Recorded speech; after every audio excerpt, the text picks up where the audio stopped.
창세기는 참 재미있습니다. 스토리입니다. 50장이니까 그냥 마음만 먹으면은 딱 한 자리에 앉아서도 막 몇 시간이고 이렇게 읽을 수 있는 스토리입니다. 지난번에 이어서 이제 스토리를 좀 이어가도록 하겠습니다. 야곱과 그 아들들이 먹을 게 없어가지고 흉년이 들어가지고 심각한 흉년이 들어가지고 이제 애굽에 곡식이 있다는 소식을 듣고 아들들한테 빨리 가서 곡식을 사오라고 그랬죠. 거기서 이제 총리가 된 요셉을 형들은 만났는데 형들은 알아보질 못합니다. 요셉은 이제 알아본 거죠. 그래서 이제 한 사람을 인질로 잡고 다시 이제 돌려보냅니다. 빨리 가서 아버지 줄인 것을, 음식을 가지고 가서 공개하면서 빨리 이제 그 동생 베냐민을 데리고 오라 라고 이야기를 하죠. 시몬을 볼모로 잡아가지고. 그래서 이제 형들이 아버지한테 돌아가서 이런 자초지종 이야기를 하고서 이제 다시 가야 되는데 아버지한테 차마 이제 말은 못하겠고 뭐 끙끙 앓고 있는 거죠. 제대로 된 말을 못하겠고. 그러자 이제 야곱이 결단을 합니다.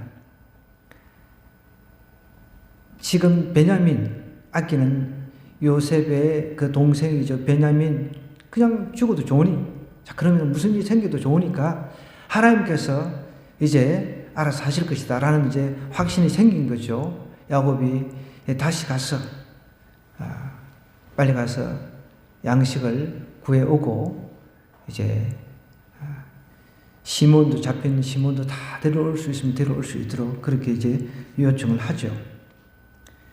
그래서 이제 이 형들이 이집트로 내려갑니다. 이집트에 이제 갑니다. 이집트에 가가지고 또 이집트에서 이제 요셉을 만났는데 이 요셉이 또 다른 한 수를 두는 거예요. 여기 44장을 한번 여러분 이렇게 넘겨보시면 은잔을 종한테 이제 시켜가지고 은잔을 베냐민 이제 거기에다가 집어넣게 합니다. 그죠? 그 내용이죠. 은잔이 발견된 사람은 다 종이 되어야 된다고 하면서 은잔을 몰래 집어넣게 한 거예요. 그래서 은잔이 이제 발견이 되죠. 은잔이 발견돼가지고 이제 어떻게 증거가 나왔으니까 뭐 빼도 박도 못하는 이제 증거가 나왔으니까 할 수 없이 이제 은잔이 발견된 사람은 종이 되어야 된단 말이에요. 그래서 여기서 이제 제일 먼저 유다가 자기가 책임을 지겠다고. 이 베냐민조차 여기에 인질로 남게 되고 감옥에 가게 되면 지금 가나안 땅에 있는 아버지가 슬피 울면서 도저히 살 소망을 잃어버린다라는 것을 이제 아주 적나라하게 이야기를 합니다. 여기에 도저히 막 감정을 주체를 못해가지고 요셉이 이 유다의 간절한 이야기를 듣고서 자기 자신을 드러내는 내용이 오늘 우리가 읽은 이 본문의 말씀입니다. 자, 오늘 이 본문의 말씀을 통해서 이제 화해의 이제 열쇠가 여기에 잘 드러나는데 1절부터 한번 보도록 하겠습니다. 요셉이 시종하는 자들 앞에서 그 정을 억제를 하지 못하는 거예요. 유다가 자기가 책임지겠다. 과거에는 자기를 팔아먹었던 형들이잖아요. 근데 이런 급박한 상황 속에서 자기가 책임지겠다. 그러는 거죠.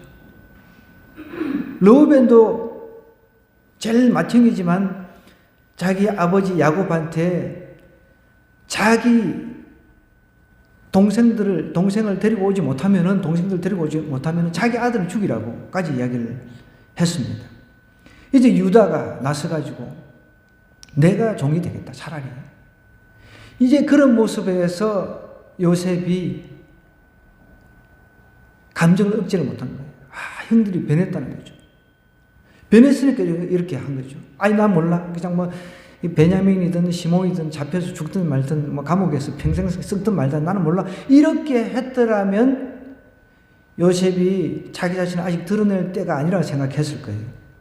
그런데 유다가 이렇게 자기 자신이 자체해서 내가 대신 종이 되겠다고 이 모습에 자기를 드러냅니다.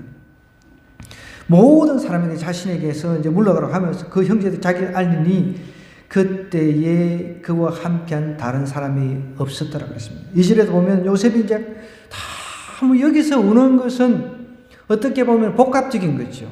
과거에 자기가 팔려가지고 하나님의 섭리 가운데서 총리까지 된 그런 그 모든 것이 떠오르면서 또 형들이 그때는 굉장히 자기를 죽이려고 했잖아요. 근데 지금은 오히려 자기 동생부터 시작해서 시몬, 이 동생들을 위해서 자기의 생명조차 내놓으려고 하는 형들의 모습을 본 겁니다. 어떻게 보면 감격의 눈물일 수 있습니다. 눈물로 막 펑펑지 흘리는 거죠.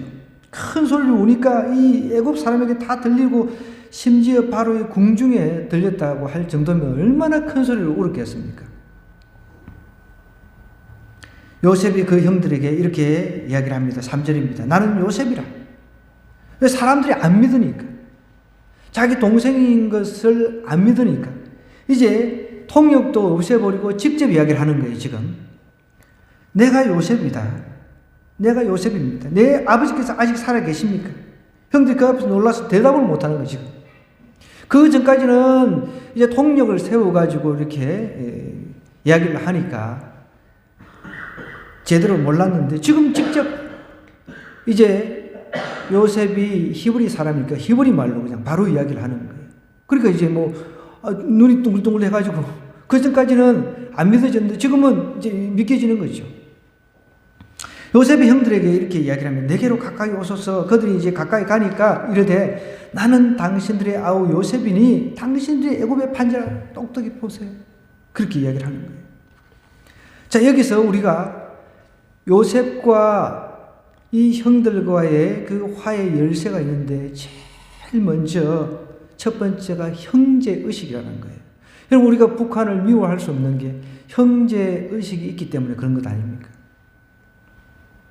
난리치고 로켓을 쏘아제끼고 해도 그래도 탈북자들 저도 이렇게 만나보면 그래도 동일한 언어를 쓰니까 말은 어감은 좀 조금 말이 조금 어감이 좀 이상해가지고 처음에 좀 이 어감이 좀 이상해가지고 약간 일질감을 좀 느낄 때가 있어요. 저도 탈북자들 많이 이제 만나보고 중국에 가서 탈북자들 만나고 하는데 일 없어요? 뭐 하면서 뭐 이런 말들이 있잖아요. 우리가 말하는 것하고 전혀 이제 좀 반대가 되는 그런 언어들이 많이 있거든요. 형제의식이라고 하는 것이 있으니까 이 화해가 되는 겁니다. 복수의 칼을 갈아야 할 때 요셉은 형을 원수로 생각하지 않았다는 거죠. 당신들의 형제라고 이야기를 합니다. 아우라고. 아우인 요셉이라고 이야기를 하는 거예요. 여러분, 여기서 우리는 귀중한 하나의 그 키포인트를 우리가 여기서 뽑아낼 수가 있습니다. 관계가 이제 끊어졌을 때, 관계가 지금 뭔가 좀 틀어졌어요. 그럴 때 보통 우리가 상처받은 사람들이 먼저 화해의 손을 내밀지를 않습니다. 내가 피해자인데 그러잖아요. 내가 피해자인데 어떻게 내가 먼저 화해의 손을 내밀냐. 근데 여기 요셉은 자기가 피해자임에도 불구하고 먼저 화해의 손을 내밀고 있다는 거죠. 피해자가 먼저 화해를 이제 신청을 했습니다. 여러분도 요즘에도 뭐 이단들은 이제 요즘에 아예 신천지 같은 경우는 뭐 대놓고 이제 자기들을 이제 드러내는데 이 신천지라든지 이단들의 특징은 굉장히 형제를 강조합니다. 그러니까 사람들이 기존에 느껴보지 못했던, 가족으로부터도 느껴보지 못했던 그 형제애, 이런 것들이 그 안에 있다 생각하니까 그냥 앞뒤 재보지도 않고 따져보지도 않고 그냥 그 빠지는 거죠. 얼마나 철저한지 몰라요. 마태복음 12장 50절에 보면 누구든지 하늘에 계신 내 아버지 뜻대로 하는 자가 내 형제요 자매요 어머니다 라고 하셨거든요. 또 마가복음 3장 35절에 누구든지 하나님의 뜻대로 하는 자, 행하는 자가 내 형제요 자매라는 거죠. 형제라고 하는 것 있으니까 우리가 믿는 사람끼리 만나면 참 그래도 이야기가 통하잖아요. 믿지 않는 사람들하고는 이야기해봐야 뭐 사실 세상 그 돈 버는 이야기밖에 없어요. 거의 주가 그렇습니다. 먹고 사는 문제, 돈 버는 이야기, 사업하는 이야기. 일상적인 이야기입니다. 근데 우리 믿는 사람들은 만나면 어떻게 해요? 형제 자매 하나님 안에서 우리가 형제 자매라는 의식이 있으니까 우리가 만나서 이야기 들으면 어떻게 하나님 만났는지 이런 물어보면 하나님 만난 이야기를 하면 서로가 하나님께서 역사하신 것을 보고 박수 치주고 이런 게 있잖아요. 이게 형제 의식이란 말이에요.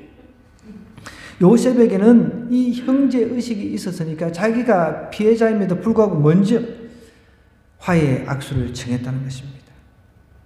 또 하나는요, 긍휼 의식이라고 하는 게 있습니다. 여기 4절에서 6절을 한번 보겠습니다. 요셉이 형들에게 이르되 내게로 가까이 오소서. 그들이 이제 가까이 가니까 이르되 나는 당신들의 아우 요셉이니 당신들이 애굽의 판자라.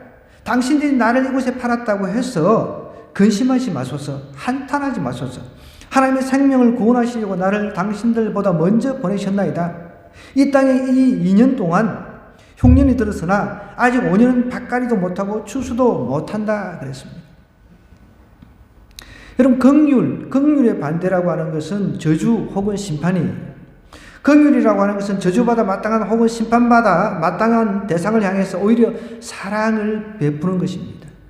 요셉은 권력이 있었어요. 그러니까 생사, 죽이고 이제 살리는 그런 그 권력이 있었단 말이에요. 권력자이기 때문에. 그때는 절대 권력자 시대였잖아요. 지금은 이제 우리가 뭐 민주화 뭐 이런 이야기를 하는데 그때 당시에는 절대 권력자이기 때문에 죽이고 살리고 할 수 있는 권력이 요셉에게 있었단 말이에요. 그런데 이 요셉은 불쌍히 여기는 긍휼 의식을 가지고 있었다는 거예요. 성경은 원수 갚는 것을 금하고 있지요.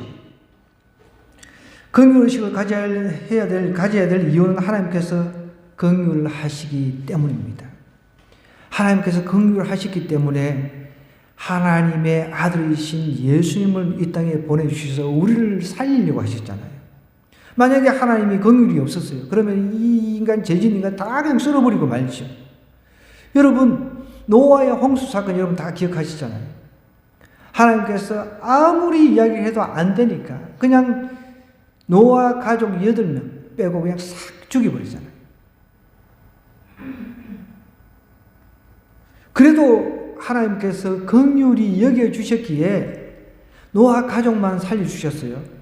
아예 그냥 그 노아 가족까지 싹 그냥 죽여버리고 완벽한 인류를 새로 만들었다고 한다면은 우리는 없었을 겁니다. 저와 여러분들은 여기 있지 않았을 것입니다.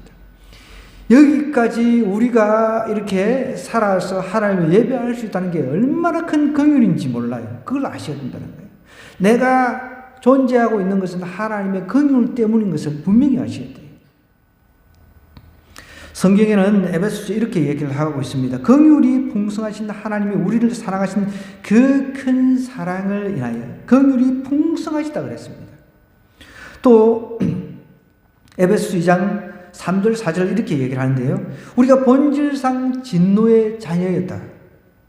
우리는 진노의 자녀였다는 거예요. 본질상. 우리는 다 영원히 진노를 받아서 영원히 지옥 갈 수밖에 없는 존재였다는 것을 성경이 기록을 하고 있다는 거예요. 긍휼이 풍성하신 하나님이 우리를 사랑하신 그 큰 사랑을 인하여 우리가 그 긍휼에 의해서 사랑을 입은 거죠. 저와 여러분이 이렇게 예배 드릴 수 있는 것도 긍휼함을 우리가 먼저 입었기 때문에 예배 드릴 수 있는 거예요. 모든 사람이 다 예배 드리지 않잖아요. 모든 사람들이 다 주일날 이렇게 교회에 와서 각자의 교회에서 예배 드리지 않잖아요. 어떤 사람은 그냥 이렇게 날씨 좋잖아요. 얼마나 좋습니까? 오늘도 보니까 뭐 날씨가 너무 화창해가지고 봄 나들이 가기 딱 좋은 날입니다. 우리가 하나님 앞에 예배 드릴 수 있는 것도 특권인 것을 아셔야 돼요. 하나님께서 우리를 긍휼히 여겨 주셨기 때문에, 불쌍히 여겨 주셨기 때문에 우리가 여기 있는 것입니다. 요셉은 자기를 죽이려고 했던 형들을 만나서 저주와 심판보다는 어떻게 해요?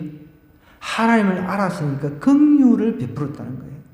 여기 계속해서 반복해서 나오는 게 하나님께서 당신들보다 먼저 보내셨다. 하나님이시라. 나를 여기 보내다 하나님.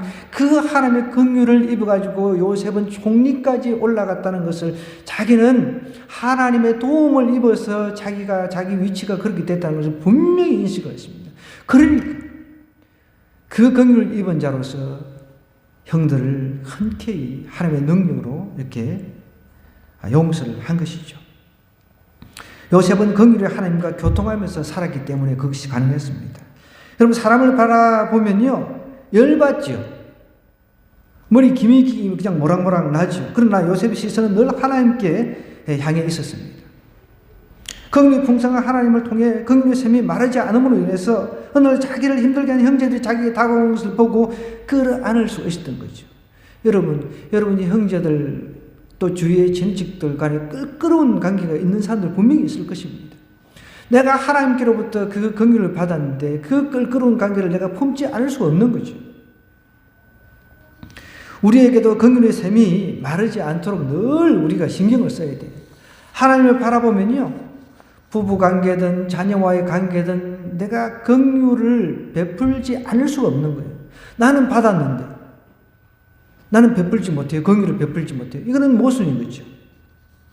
여러분, 우리 주님께서 십자가 달리실 때 여러분 한번 성경을 자세히 읽어보십시오. 참 창피스러울 정도로 우리 자신이 부끄러울 정도가 됩니다. 하나님이 인간의 몸을 입고 오셔가지고 그 하나님이 인간의 몸을 입고 오셔가지고 우리에게, 인간에게, 그 피조물인 인간에게 조롱을 당하신단 말이에요. 여러분 상상 한번 해보십시오. 여러분 누가 침을 뱉었다 생각해요. 그러면 머리를 찢고라도 막 니 죽고 내 죽지 이렇게 달려들었을 것 아닙니까?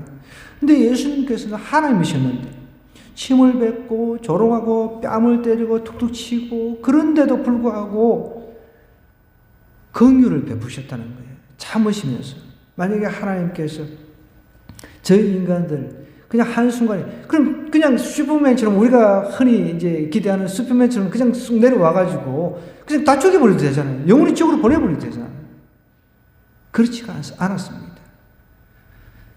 지금 행하는 행동, 그 죄를 갖다가 모른다라고 용서해달라고 그렇게 이야기를 하셨다는 거예요. 우리는 먼저 긍휼을 받았어요.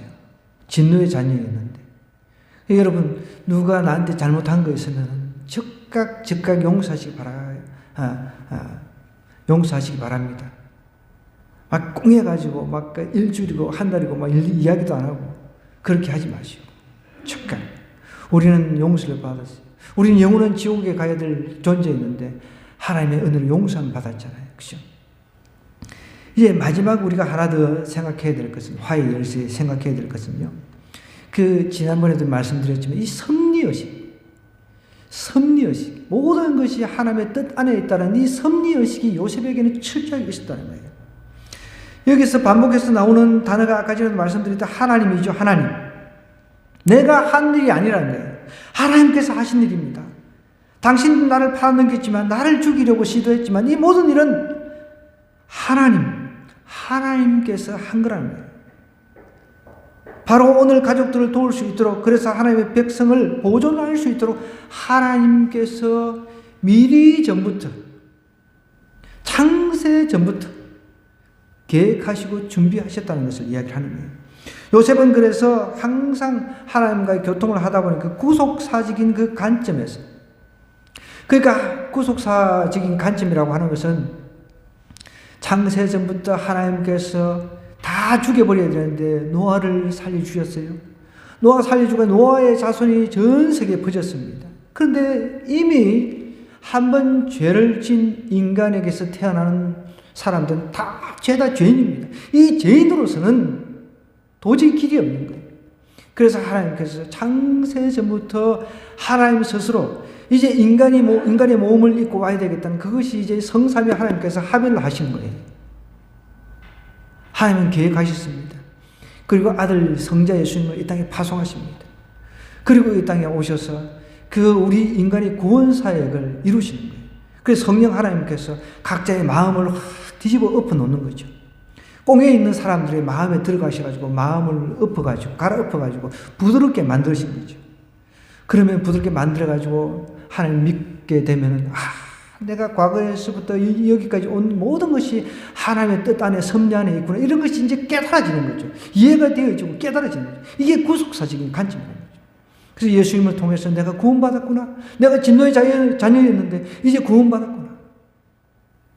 너무 기쁜 거예요. 그래, 구원의 감격이 있는 사람은 이 어려운 고난의 환경에 있어도 얼마든지 이겨낼 수 있습니다.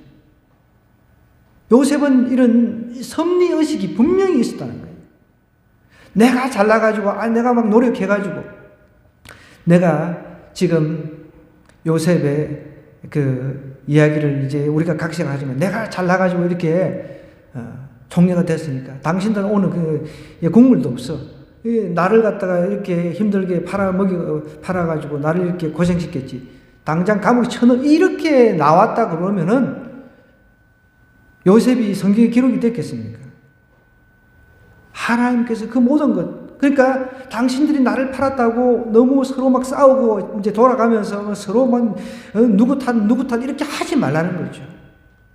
이 배후에는 하나님께서 이제 하나님의 후손들, 여기 보면 그렇게 나옵니다. 여기 한번 45절 보면 7절 한번 볼게요. 하나님의 큰 구원으로 이야기를 합니다. 당신들의 생명을 보존하고 당신들의 후손, 여기서 후손이라고 하는 것은 원어로 이렇게 보면 남겨진 사람들, 그런 뜻입니다. 남겨진 사람들. 앞으로 하나님께서 그래도 이 인류 가운데서 택한 백성들을 통해서 구원자이신 예수님을 보내시고, 그래서 인류를 구원하고자 하는, 예수님을 통해서 인류를 구원하고자 하는 그런 놀라운 계획이 여기에 들어있다는 거죠. 요셉이 이것을 이야기를 하는 거예요. 요셉의 아버지 야곱부터 시작해서 할아버지 때부터 그 하나님에 대해서 들었단 말이에요. 근데 자기가 이런 상황에 대해서 보니까 하나님의 섭리가 이제 깨달아지는 거예요. 여러분, 우리도 죽는 그 순간에 하나님께서 나를 이렇게 인도해 주시거나 이런 것들을 나중에 죽음의 이제 입구에서 얼마든지 우리도 이런 것을 깨달을 수가 있습니다. 그것을 이제 깨달았으니까. 그러니까 나를 이리로 보내는 당신들이 아니라는 거예요. 하나님이시라는 거죠. 하나님은 나를 바로에게 아버지로 삼으셨다는 거예요.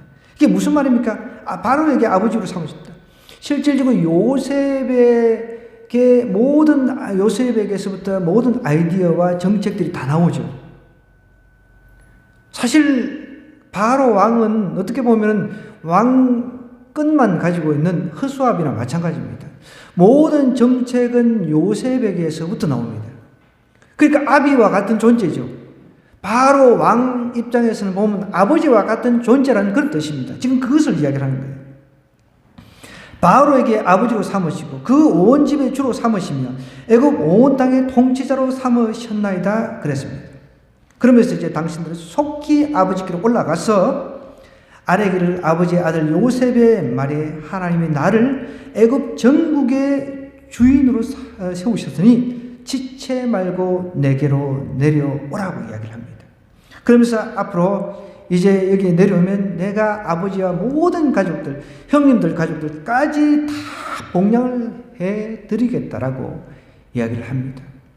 옳은 가족의 달이라고 하는데 저는 이 말씀을 묵상하면서 참 이런 아들 한 명 좀 나왔으면 좋겠다. 우리 아들, 딸들 보면 요즘 얼마나 속썩입니까? 우리 주일학교 아이들 오늘도 보니까 막 안 나온 애들도 있는데 새벽까지 막 이 요즘에 인터넷 게임, SNS 이런 데 빠져가지고 못 일어나는 거예요. 오늘 저희 둘째 아드님께서도 참 우리가 이렇게 안전부절 못하고 기다리고 있는데도 전화도 안 받고 속이 막 불불 끓어요. 타는데 집 전화기로 전화를 하니까 그나마 이제 막 허겁지겁 하는데 일어나가 지금 몇 시냐고 이러는 저한테. 참나, 내가 정말 어떻게 뭐 이렇게 잡아 죽이지도 못하고 이거요. 얼마나 비교가 됩니까? 오늘 이 요셉하고요.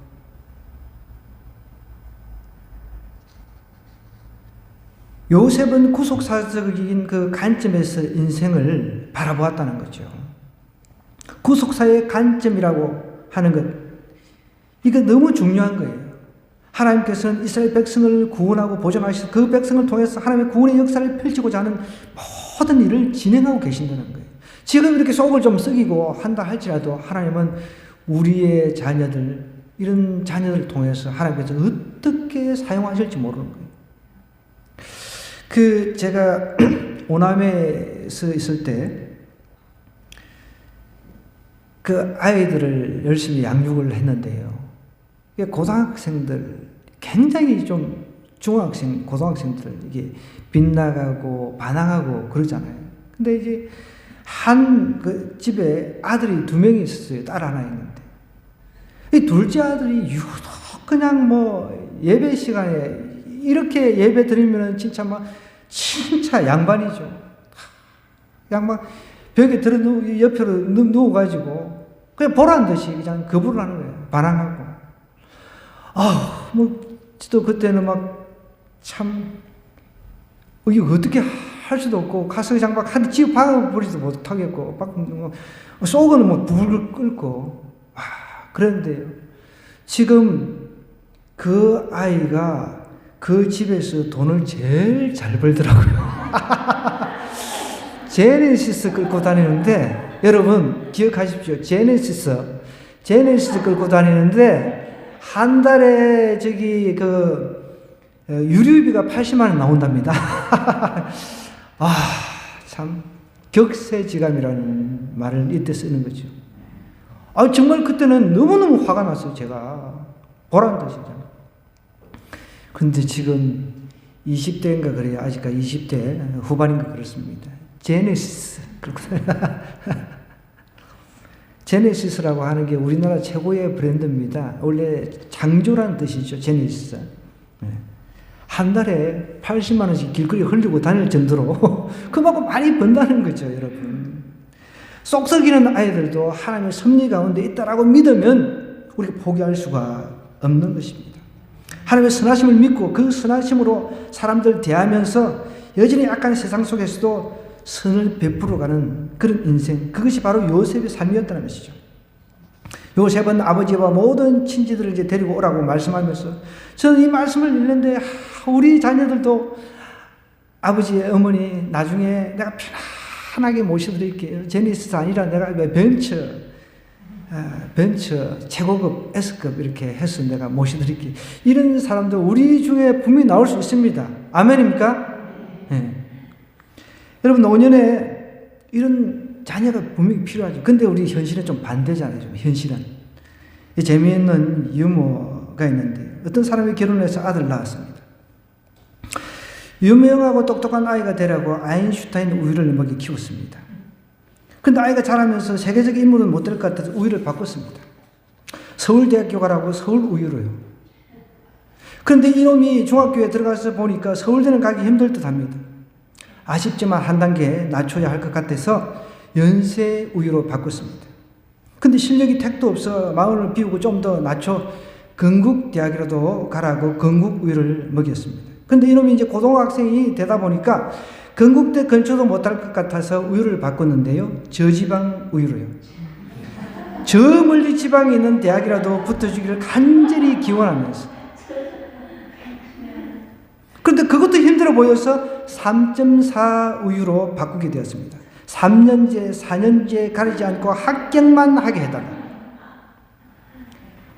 여러분, 우리는 이런 자녀들이 우리한테 나오지 않아야 돼요. 요셉과 같은 그런 자녀가 우리에게 나와야 돼요.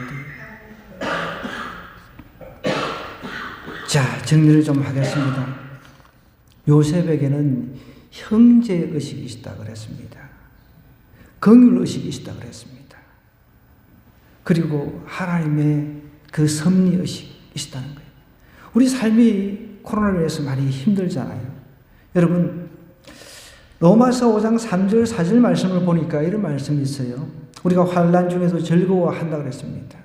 환난 중에, 어려운 중에서도 즐거워하라는 거예요. 성경 계속 우리한테 범사에 감사하라, 뭐 이렇게 기뻐하라, 뭐 이렇게 말씀하고 있잖아요. 슬퍼해라, 뭐 그런 말을 하지 않습니다. 왜 그런 말을 할까요?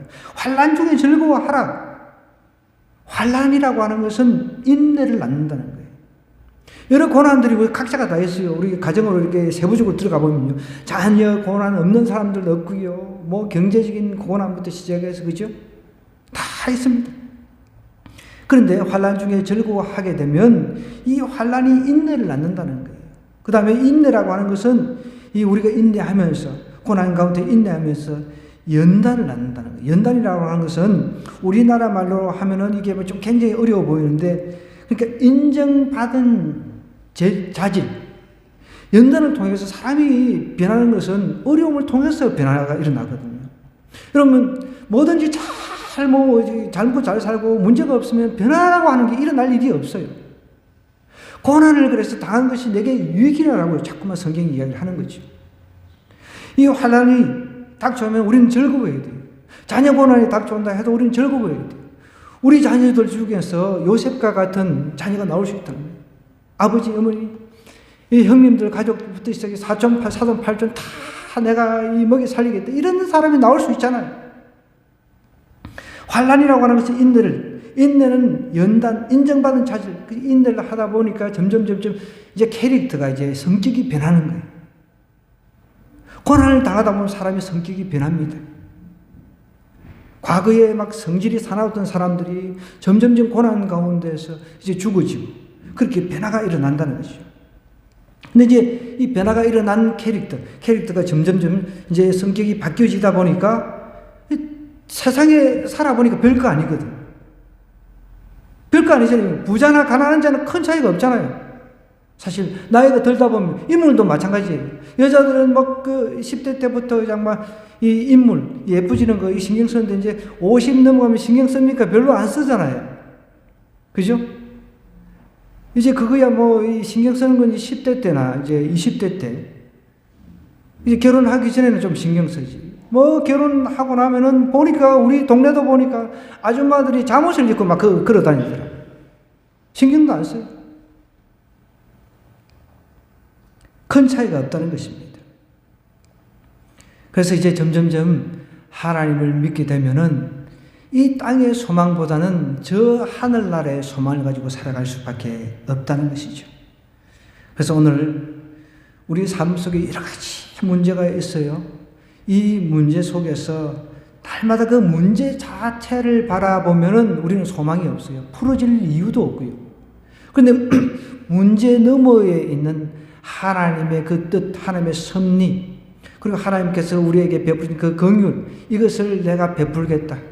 또 저 사람과 나는 형제다, 자매다. 그 생각을 하면 내가 설령 피해자라 할지라도 내가 먼저 손을 내밀 수가 있는 거죠. 나는 피해자라고 하는 그것 때문에 자꾸만 내가 먼저 나가지 못하는 그런 게 우리 그 나라 사람들 마음속에 많이 자리 잡고 있다는 거예요. 내가 설령 피해자라 할지라도 요셉은 자기가 얼마나 큰 피해자입니까? 그런데 하나님께서 자기도 처음에는 성경에는 안 나와 있지만 저도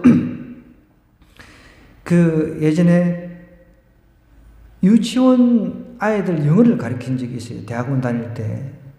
근데 거기서 이제 영어를 한편 이제 아이들 틀어주면서 저도 이제 같이 이제 보는데 이 요셉에 대한 이야기예요. 요셉에 대한 이야기인데 요셉이 막 감옥에서 막 고함 지르고 분을 내고 화를 내고 막 이런 아주 리얼한 인간의 그 본성 그대로 모습을 이제 좀 비춰주는 영화를 제가 보고 제가 이제 그때 충분히 그럴 수도 있었겠다. 요셉 입장에서는 얼마나 화가 납니까? 분노가 일어납니까? 그런데 오랜 17세에 팔려갔습니다. 그리고 30세에 총리가 되기 전까지 그죠? 꽤 오랜 시간이었어요. 그 오랜 시간에 그의 성품이 변화가 됐습니다. 내가 잘했어 뭐 할 수 있는 게 없구나. 그러면서 이제 점점 하나님의 섭리를 다 이렇게 깨닫게 되니까 맞다.